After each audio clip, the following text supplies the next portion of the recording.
สบายดีสวัสดีพ่อแม่พี่น้อง FC วัตถุขู่สู่คนเด้อเปิดภาพมาก็สิเห็นอยู่เฮือนนะพี่น้องสิพากันลงไปทางโรงเรียนมื้อนี้เนาะไปแจกขนมนมเนยให้น้องๆนักเรียนเพิ่นแล้วก็มีโซซีพร้อมคนละ1ชุดเนาะพี่น้องเนาะก็ก่อนอื่นก็ขอบคุณลุงฮงคำหลายๆเด้อที่เพิ่นให้เฮาเป็นสะพานบุญให้หรือว่าตากหน้าแทนเพิ่นเนาะพี่น้องแล้วก็ขอบคุณพ่อแม่พี่น้อง FC ทุกคนหลายๆที่ติดตามรับชมแล้วก็ให้กำลังใจตลอดมาเนาะวันนี้ก็สิไปหลายคนอยู่เนาะพี่น้องหาเพิ่นไปแจกซอยแหละก็สิมีค่ากินน้ำกินนายให้เพิ่นอยู่เนาะ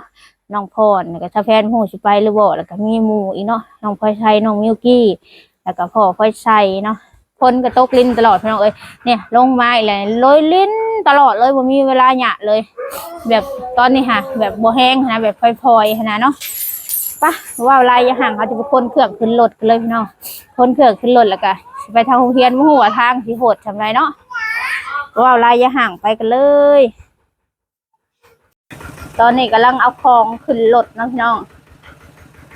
คนกับพลอยเอาขจ้องมาโลดตะกร้าตัวนั้นหมดเต็มแล้วก็ใส่ไป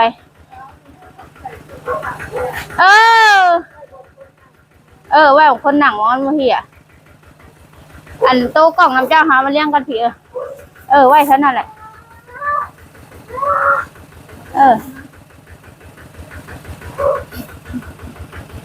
ยังอีกกล่องขนมบอดี้แพ็ค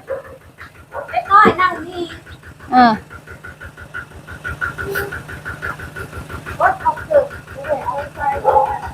พี่เอาข่าวรอดพื้นทางในพี่เกิดมานี่นะโจนั่งดีๆแล้วโจ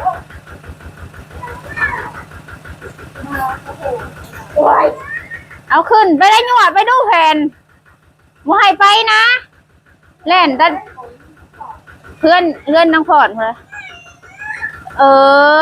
ว่าออกมาไม่หูยดอกว่าลูกอยากไปหันตัวนี้คือขนมบดแพ็คน้องพี่น้องมงคลไปวิดประตูก่อนมาเนี่ยทางหลังทางหน้าไปแล้วพี่น้องโอ้เขาจะตกรถเลยเด็กน้อยหนังไทยหน้าฟุบลูกหันเพราะแห้งอยู่แล้ว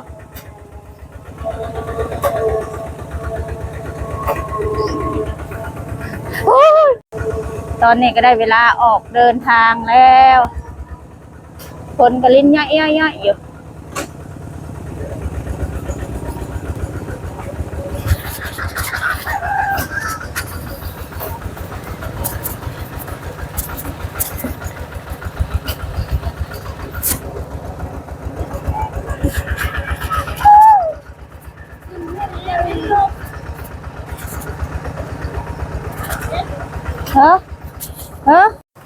ทางก็ได้พี่น้องเอ้ยแบบสุดโหดเลย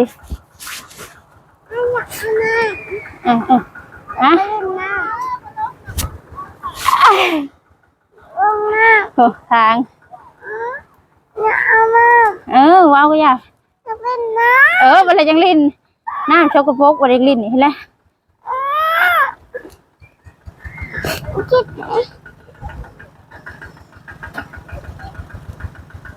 เนี่ยเพื่อนยามนี่ทางค่อนข้างยากในทางความเพียรตัวนี้มันคันโมใหญ่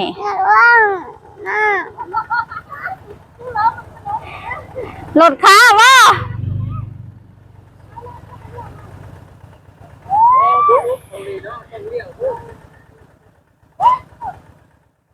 รถค้าแล้วไปได้ซ้ำไปได้ซ้ำ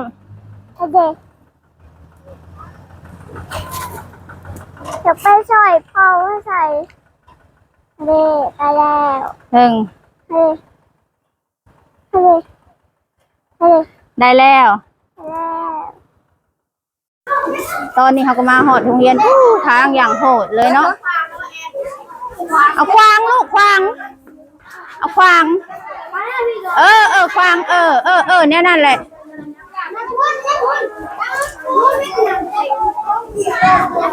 เอานี่เอาชิดเข่าทั้งนี้เด้อให้นักเรียนจะได้ย่างไปสิ เอาไปใช้น่ะมาพี่แล้วมันมีขี้งัวเออ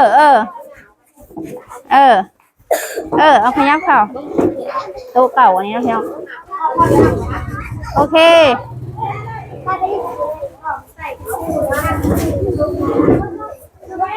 เอาชิดกันเลยนางเฮียนก็จะมาบ่ลายไปได้เพราะบางคนนั่นข้ามน้ำห้วยบ่ได้เพราะฝนตกต่อเนื่องเนาะพี่น้องข้ามน้ำห้วยบางคนมันบ่มีครัวเนี่ยก็ข้ามยากเพิ่นก็บ่มาบ่ครบปานใดมื้อนี้นะแต่ก็บ่เป็นหยังดอกเนาะแจกตามที่มีตามที่เพิ่นมาเนาะตอนนี้ก็สิได้เวลาแจกแล้วเนาะพี่น้องสิให้หมู่กับชาวแพทย์เพิ่นแจกก็เฉพาะบ่ให้เขาย่างมาให้เขาย่างมาลูกหนุกมือเป็นบ่ลูกหนุกมือเป็นบ่หนุกมือ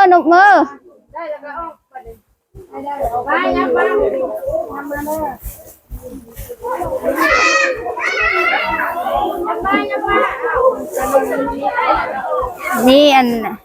ซอสีปึ้มบ่มีแจกไปได้รอบหนึ่ง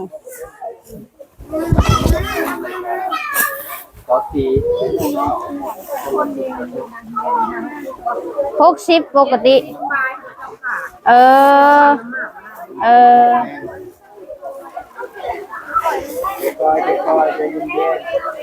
ค่อยๆเข้ามาห่มก่อนเด้อลูกๆเอ้ยจะหน่อยเป็นวัดนะไม่ยังลูกขนมก่อนเอาขนมในถุงตัวน่ะให้ค่อยใช้เนี่ยขนมตัวที่มันเหลือเด้อเอาให้มึงดูจักชิ้นว่าอยากขนมที่กินบ่หมักนะขนมอันนี้นะเอาไหมลูกอีกให้พร้อมจะไปใส่ข้าว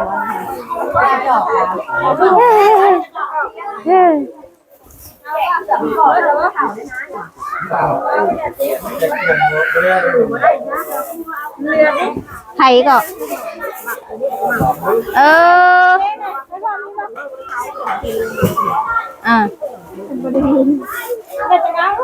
ครบอยู่ว่าสี่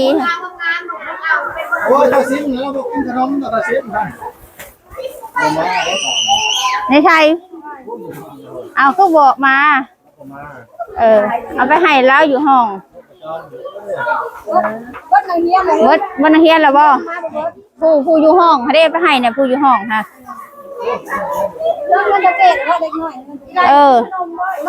อันนี้นายครูก็เอาให้เนี่ยซอซีนี่ภาคนายครูไว้เอาผู้ให้ลูกเรียนหนังสือเอาเขาฝากเอาไว้ให้กับเจ้าในเด้อมือเข้ามาผู้ใดบ่ทันได้นะ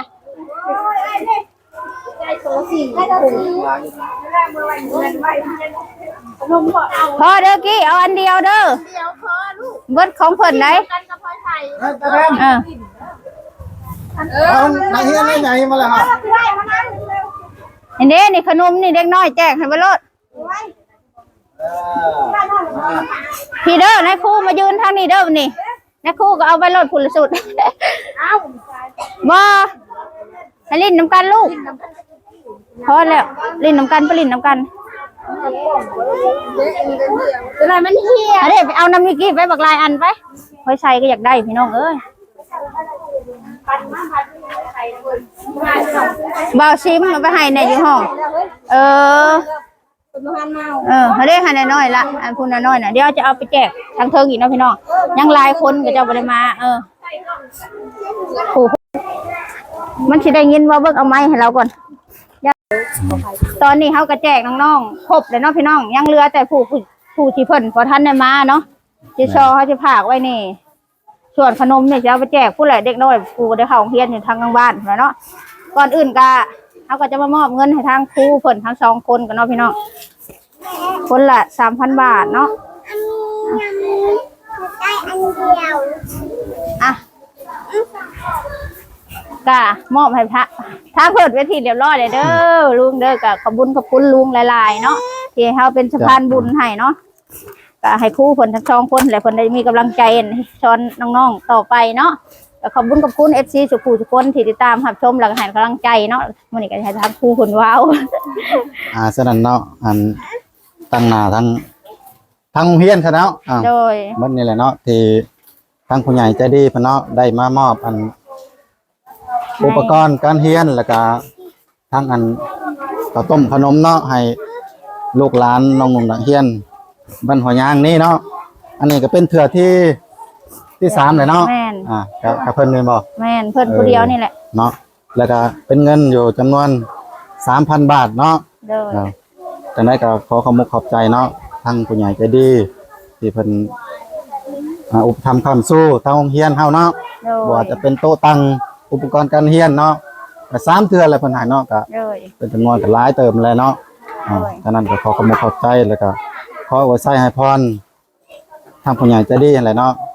เพิ่นชื่อลุงหงคำฮะลุงหงคำลุงทางลุงหงคำเนาะอยู่ต่างประเทศอยู่ต่างประเทศเนาะจะให้เพิ่นมีสุขภาพเข้มแข็งไม่ให้ร่ำรวยหั่นแหละเนาะโดยขอบใจก็โอเคเด้อคลิปนี้ก็บ่มีหยังหลายเนาะก็ขอบคุณลุงเพิ่นหั่นแหละเดี๋ยวผู้ใดท่าเบิ่งเฮาแจกขนมเด็กๆอยู่กลางบ้านอีกเนาะพี่น้องเนาะเพราะว่าจักยังจักคนโรงเรียนนี่เอาไว้นี่หมดบ่กินบ่สมมุติว่าเอาไว้ให้น้องเพิ่นก็สิได้อยู่ดอกได้อยู่บ่เดี๋ยวเฮาจะเอาไว้อยู่นี่เนาะประมาณสิของการบ่ส่วนเจ้าสิเอาขึ้นก็อันนั้นได้ส่วนขอยเอาขึ้นก็มีอยู่นะสิเอาไว้นี่ประมาณเอาไว้ให้ทุกคนแบบเพิ่นมาเด้ผู้กินน้ำลังผู้กินก่อนนั่นนะก็มันน้ำฝนตกนั้นมาบ่ได้นี่ทางมาแล้วแต่ก่อนมันแห้งบ่มันแห้งเอาแล้วที่เฮ้ยเดี๋ยว3 4 5 6 7 8 9 10สุดเด้อฝากไว้เพิ่นเด้ออันนี้เอามือแจกเพื่อนแล้วก็นี่ซอสีเอาไว้ให้บัดเพิ่นมาผู้น้องจริงๆได้แจกเพิ่นโตส่วนใดบ่ทันได้แจกเพิ่นเฮาก็จะเอามือไปแจกอยู่กลางบ้านพุ่นแหละอันนี้นะแล้วก็กล่องนั่น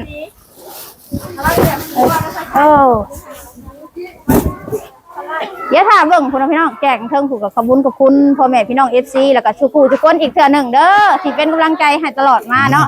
สุดท้ายนี่ก็ขอบคุณลุงพงษ์หลายๆไปแล้วพี่น้องเจอกันอยู่พุ่นโอเคนี่เนาะพี่น้องเพิ่นก็ได้ครบแล้วซอชีบึ้มขนมนมเนยครูคนบ่มาประมาณ20คนเลยแต้มรูปงามๆเด้อวันนี้แต้มงามๆแล้วสีวาดงามๆตอนนี้เขาก็จะเมื่อยเนาะพี่น้องจะเอาไปแจกน้องๆทั้งคนแหละทั้งแถวบ้านคนแหละเนาะเด็กบ่มาประมาณ20คนแล้วอะ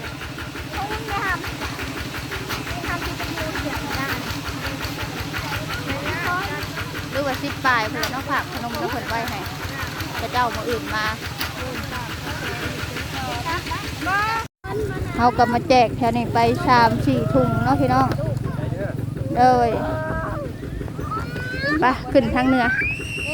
แจ้งวันที่วันที่ตะกี้เอากันเดียวเนี่ยมันบ่คายปากนะตายให้อย่ากินขนมอันนี้อย่ากินขนมหั่นนี่ขนมอันนี้บ่กินยังวะเชียวว่าจอดเฮ้ยอยากกินขนมเห็นอะไรป่าหกตอนนี้เพิ่งก็เลยให้ซีให้ลูกสาวเพิ่นเนาะ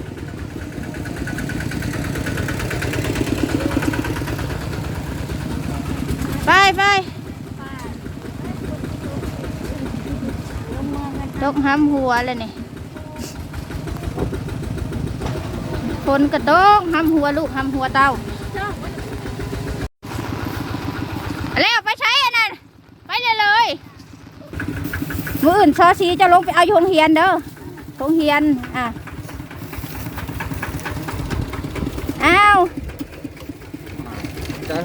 เลยยังเดี๋ยวจะเอานี่แล้วให้มันเมื่อเอาผู้แจกกะเอา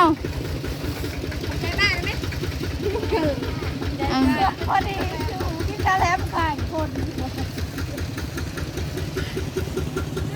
เอากระแจกไปมุ้ยพายุเนาะแจกนำทางหามาเลยพี่น้องบางช่วงตอนไปถ่ายเบิ่งคนมันตกมันยังดอกคนมันตกโอ้ยหมักหญ้าเต็มช่องบนเลยนี่แกงละไม้บ่อ้าวคุณนี่ซะไป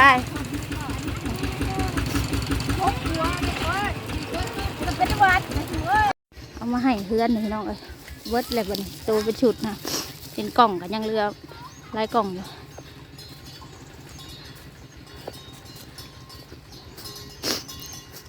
พูละทุงเด้อ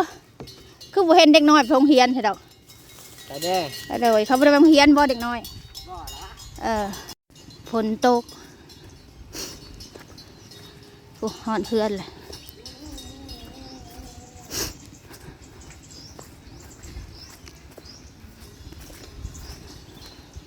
ยังแต่นั่งรถมีเนาะรถมีบุอยู่เฮือนเบิดพอดีเลยแจกหามาแต่พวก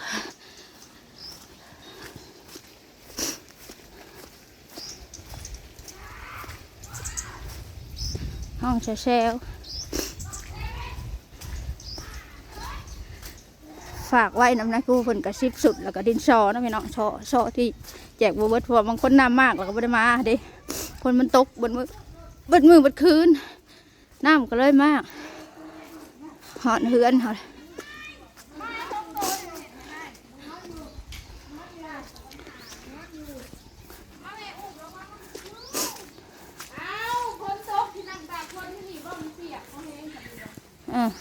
เปียกหมดเลยจงไว้ให้รถมีกับบ๊อบบี้ฟูละทงขนมย่างรถเรือแต่กล่องเปล่าโอเคเด้อพี่น้องคลิปนี้ก็จะพอจบคลิปเอาไว้สำหรับอย่าลืมกดไลค์กดแชร์กดติดตามกดสั่นกระดิ่งให้แน่เพื่อสิบพลาดคลิปใหม่จากช่องเขาพ่อคลิปหน้าพี่น้องสำหรับคลิปนี้ก็ประมาณนี้แหละขอบคุณลุงของคำหลายๆแล้วขอบคุณพี่น้องFCทุกคนหลายๆที่ติดตามและรับชมให้กำลังใจตลอดมาเนาะพ่อชัยสิเป็นวัดเนาะพ่อชัย